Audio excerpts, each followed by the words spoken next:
In the wake of the Trump administration's revised travel ban, Venezuela has strongly condemned the United States, labeling it a great risk and denouncing the American government as fascist.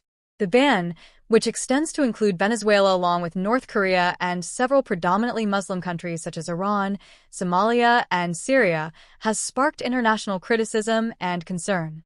Caracas responded sharply, emphasizing that the inclusion of Venezuela in the ban is politically motivated rather than based on national security concerns.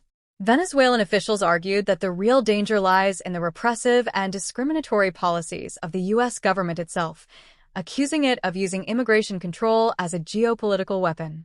Venezuela's foreign ministry characterized the Trump administration's actions as arbitrary and xenophobic.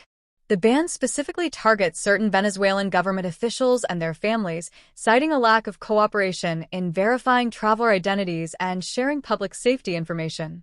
Venezuelan authorities contend that this justification is hypocritical, especially given the hostile relationship between the two countries in recent years. They argue that the U.S. is leveraging national security rhetoric to isolate and undermine governments it considers adversarial. In Somalia, officials expressed disappointment but took a more conciliatory approach, vowing to enhance security protocols and address the deficiencies cited by the Trump administration.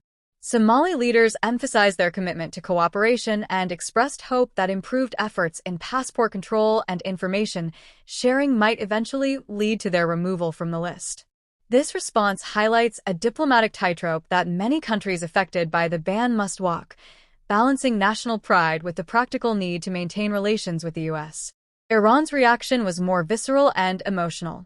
The Iranian-American community, already feeling the weight of strained U.S.-Iran relations, expressed deep regret and frustration over the travel ban's extension.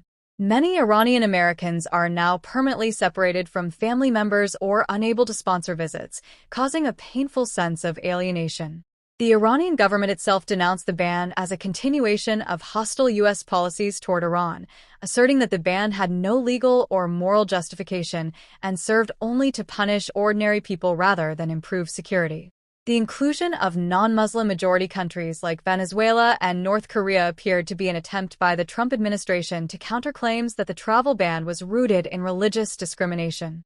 However, critics argue that the move does little to disguise the underlying prejudice, especially since the majority of affected countries remain Muslim majority. Human rights organizations and immigration advocates have pointed out the profound impact on families, students, and professionals who are being caught in the political crossfire.